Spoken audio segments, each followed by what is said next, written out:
একটাও জিনের রোগী আপনার কাছে থেকে আর মিস হবে না।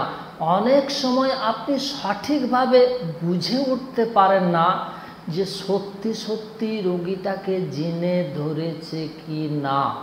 এই বুঝতে না পারার কারণে তখন আপনি অসফল হয়ে যান, অর্থাৎ রোগীটার চিকিৎসা আপনি দিতে পারেন না।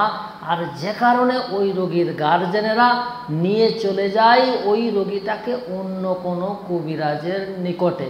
আর সে যখন কাজটিকে করে দেয় হয়ে যায় তার সুনাম, আর আপনার হয়ে যায় দুর্নাম। কারণ আপনি বুঝতে পারেননি যে রোগীটার আসলে হয়েছেটা কি। সেই রকমই একটা বুদ্ধি আজ আপনাদেরকে এই ভিডিওতে আমি শিখিয়ে দেব ইনশাআল্লাহ। বেশি শিখতে চাইলে আপনারা আমার অনলাইন ক্লাসে ভর্তি হয়ে যেতে পারেন। আর যিনারা ভর্তি হতে ইচ্ছুক তিনারা আমার এই ভিডিওর নিচে কমেন্ট করে আমাকে জানাতে পারেন। চলুন আজকে এমন একটা বুদ্ধি কৌশল শিখিয়ে দিচ্ছি যে কৌশলটি অবলম্বন করে একটিও রোগী আপনার কাছে থেকে আর মিস হবে না। দেখতে থাকুন মনোযোগ সহকারে ভিডিওটি।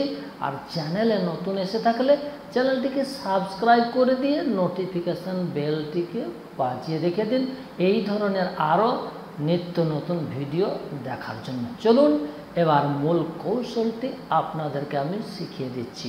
আমি হারুন রশিদ আর আপনারা দেখছেন হানাফি কেল্লা মিডিয়া। যখন খুব মনোযোগ সহকারে কিন্তু ব্যাপারটিকে বুঝবেন, যদি আপনি এই লাইনে আমার মতো কাজ করেন, বুঝতে না পারলে আমার কোনো দোষ নেই, আমি সঠিকভাবে বোঝানোর চেষ্টা করছি।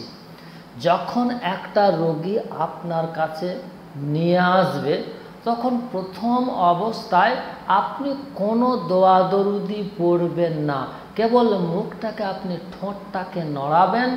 নড়ানোর পরে আপনি রোগীকে শুনিয়ে শুনিয়ে বলবেন যে পিছনে একজন ভালো করে লক্ষ্য রেখো যে রোগীটা ধড়াম করে বা দম করে পড়ে যাবে।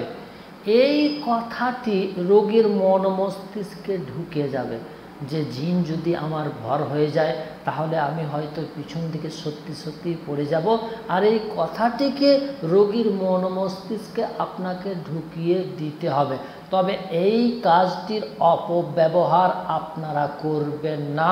চিকিৎসা ক্ষেত্রে আপনাদেরকে বোঝানোর জন্য এটি আমি বলে দিচ্ছি, না হলে এই ধরনের গোপনীয় কথাগুলো কিন্তু আমি আমার অনলাইন ক্লাস ছাড়া কিন্তু বলি না। যে কথাটি বলছিলাম, রোগীর মন মস্তিষ্কে আপনাকে ঢুকিয়ে দিতে হবে যে আপনি কিছু পাঠ করছেন, পাঠ করে ফু দিচ্ছেন, তখন রোগীর শরীরে জিন এসে উপস্থিত হয়ে যাবে আর সে ভাববে সত্যি সত্যি আমি পিছন দিকে পড়ে যাব। এইভাবে আপনি কিছু না পাঠ করে সামান্য একটু মুখটাকে নাড়িয়ে চাড়িয়ে তাকে সজোরে একটি ফু দিন আর তাকে শুনিয়ে শুনিয়ে বলে দিন যে রোগী পিছন দিকে পড়ে যাবে। দেখবেন আপনার ফু দেওয়ার সাথে সাথেই রোগী কিন্তু পিছন দিকে দম করে পড়ে যাবে। এবার পড়ে গেল মানেই যে আপনি সাকসেসফুল হয়ে গেলেন এমনটা কিন্তু নয়। পড়ে যাওয়ার সাথে সাথে আপনাকে প্রস্তুত হতে হবে, নিজের শরীরটাকে মজবুতভাবে বন্ধ রাখতে হবে। পড়ে গেল মানেই যে সেটা জিনের রোগী নয় এমনটা কিন্তু ভাববেন না, কারণ শয়তান জিনগুলো আপনার থেকেও আরও সুচতুর চালাক। ওই শয়তান জিনগুলো আপনাকে দিয়ে দেবে ধোঁকা, সেই ধোঁকার ফাঁদে পড়ে গিয়ে ওই রোগীটার চিকিৎসা তদবির আর আপনি করতে পারবেন না। এখানে একটা জিনিস খেয়াল রাখবেন, যদি রোগীটা পড়ে যায় সত্যি সত্যি পিছন দিয়ে আর যদি বড় বড় নিঃশ্বাস নিতে আরম্ভ করে তাহলে আপনি ধরে নেবেন যে সত্যি সত্যি রোগীটা জিনগ্রস্ত রোগী।